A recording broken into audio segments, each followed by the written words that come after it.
কিছু কোশ্চেন জিজ্ঞেস করবো, ঠিক আছে? হ্যাঁ, হ্যাঁ ভাই। তো তুই এগুলো বলিস। এখন ছেলে পেলেদের যেগুলো মেন কোশ্চেন, ঠিক আছে? যে প্রথম হ্যাঁ। কোশ্চেন হলো, এক্সামের আগের দুদিন কিভাবে পড়বো দাদা? তুমি কিভাবে সবকিছু রিভাইজ করো ফুল সিলেবাস এই দুদিনে? ও, পুরো সিলেবাস ভাই রিভাইজ করা কঠিনই আছে।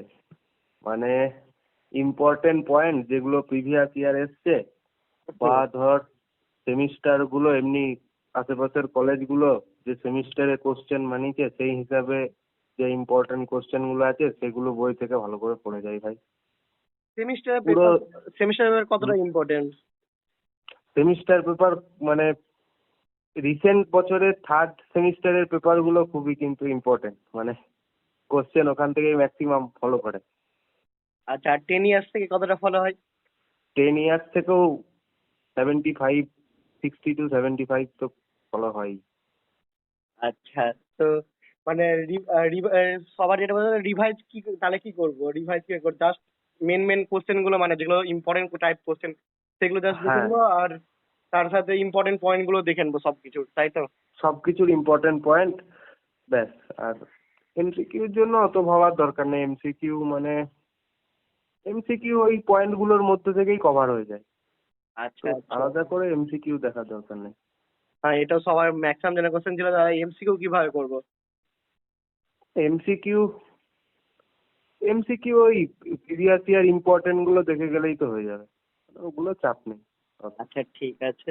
তারপরে সেকেন্ড কোশ্চেন হলো, এক্সামে তুমি কিভাবে অ্যান্সার লিখো? মানে কিভাবে গুছিয়ে লিখো যাতে মার্কস এত পাওয়া যায়? পেপার প্রেজেন্টেশন কি হওয়া উচিত? মানে কোশ্চেন তো সব মানে যে সিকোয়েন্সে দেওয়া আছে সেই সিকোয়েন্সে প্রথমে অ্যান্সার করার ট্রাই করি। ধর তোর মানে আচ্ছা। ধর 1, 2, 3, 4 এরকম, যেটা পারলাম না মাঝে গ্যাপ রেখে তারপর মানে লাস্টে করি না, ওটা মাঝেই করি, কতটা লিখবো তার উপর আন্দাজ করে। আর আচ্ছা। দুটো পেন ব্যবহার করি, কালো আর নীল। এবার হেডিং গুলো সব লিখি তোর কালোতে।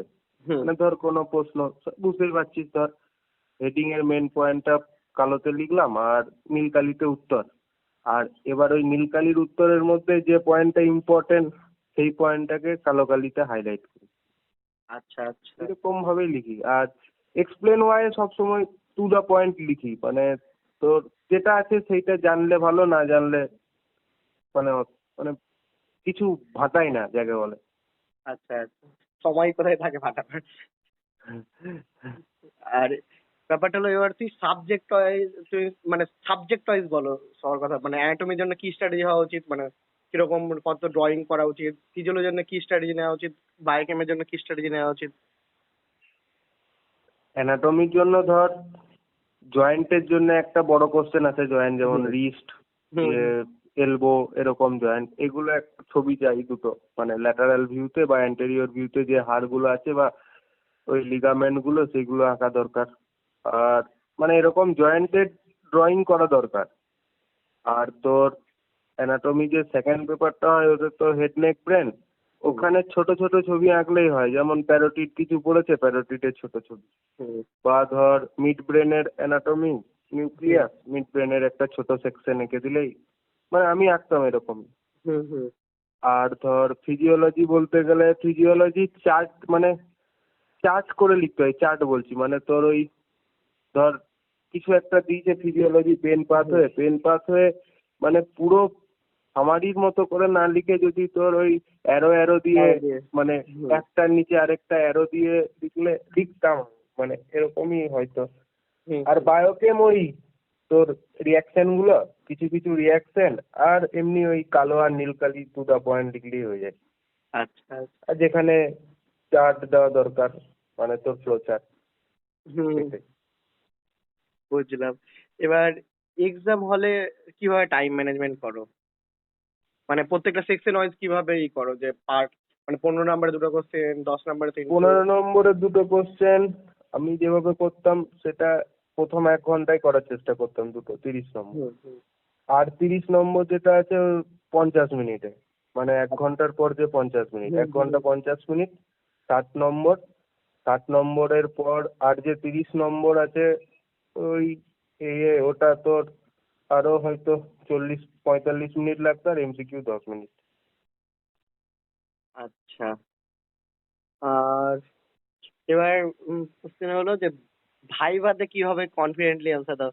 সব কি বলা যায় ভাইভাতে? কি না না, কিভাবে সব answer- অসম্ভব, সব অসম্ভব, সব কোনোদিনই বলা যায় না। টিচাররাও আমার মনে হয় না এক্সপেক্ট করে যে সব বলবে। কিছু প্রশ্ন থাকে যে হ্যাঁ বলতে দেবো না, এরকমও করে স্যাররা। স্যাররা এমনি ভালোই হয় মোটামুটি। আর যে অ্যানাটমির যে পরীক্ষা হয় ওতে বোনগুলো ভালো করে দেখতে হয় আর ভিসেরাগুলো, তাহলেই তো। আর অ্যানাটমি তো ভাইভা থেকে এমনি ইন জেনারেল বই থেকে কিছু ধরে না। হুম ফিজিওলজি, ক্রেনিয়াল নার্ভ এক্সামিনেশন গুলো ভালো করে দেখতে হয়, মানে তোর সব ক্রেনিয়াল নার্ভ গুলো ওগুলো থেকে ডিটেলসে ধরে। আর ভাইভা খুবই শর্ট ধরে, মানে যেটুকু জানিস সেটুকু। আর হিমাটোলজি প্র্যাকটিক্যালটা ভালো করে করতে হয়। আর বায়োকেমিস্ট্রি তো 60 নম্বর, ওই ইনস্ট্রুমেন্ট ওগুলো তো দেখার দরকার নাই। আর 20 নম্বর যেটুকু ধরে সেটুকুও স্যার দিকে ম্যানিপুলেট করা যায়, মানে শুধু ওই জিজ্ঞেস করে যে কি থেকে পড়ে এসছো, তো যদি বলে কার্বোহাইড্রেট মেটাবলিজম, হুম। কার্বোহাইড্রেট দিয়ে ঢুকে গেল এরকম মানে। আর খুব বেশি চিন্তা করলে পরীক্ষা খারাপ হয়, মানে আমারও এরকম 1-2 বার হয়েছে। মানে যত ভাববি যে যেটা সেটাই, মানে তোর বুঝতেই পারছিস। হুম হুম হুম। এবার বলছি এক্সামের আগের দিন আনফিনিশ টপিক করবো না যেগুলো লার্ন টপিক সেগুলোই রিভাইজ করবো? যেগুলো লার্ন টপিক, এই ভুলটা করিস না। হুম। আনফিনিশ টপিক কোনোদিনই শেষ হবে না। যেটা পড়া আছে সেটা রিভিশন করলে মার্কস আরো বাড়ে।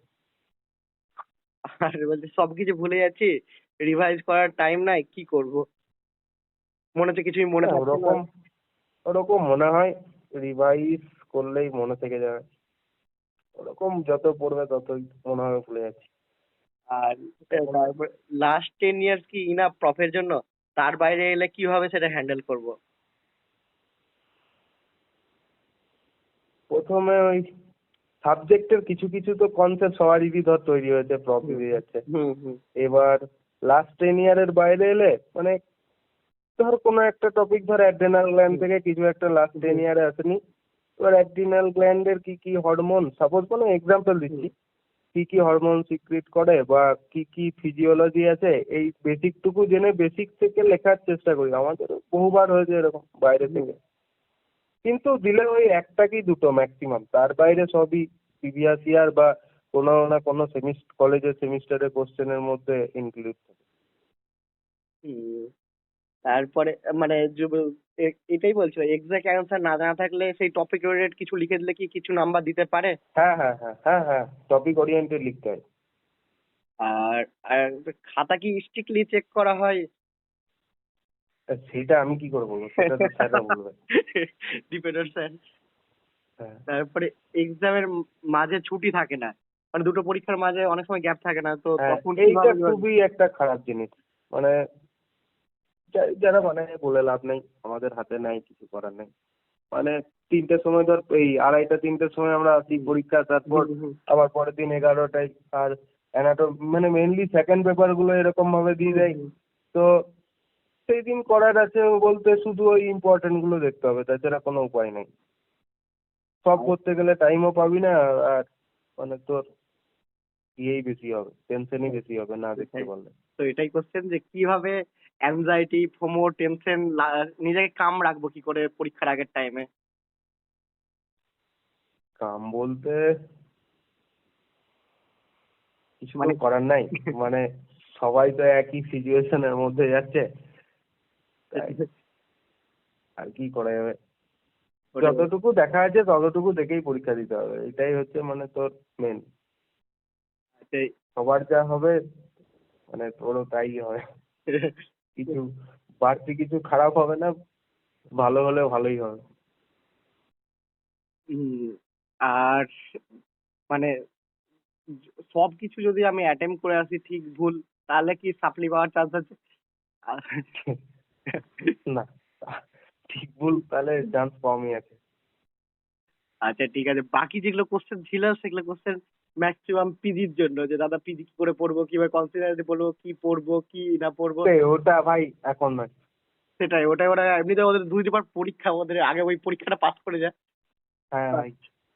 যাই হোক, ঠিক আছে, থ্যাংক ইউ দাদা আমার তরফ হ্যাঁ থেকে। ভাই, ঠিক ঠিক আছে। আছে। ঠিক আছে, চল বাই, ক্লাসে হ্যাঁ কথা হ্যাঁ হচ্ছে। হ্যাঁ, ঠিক আছে ভাই, চল। হুম।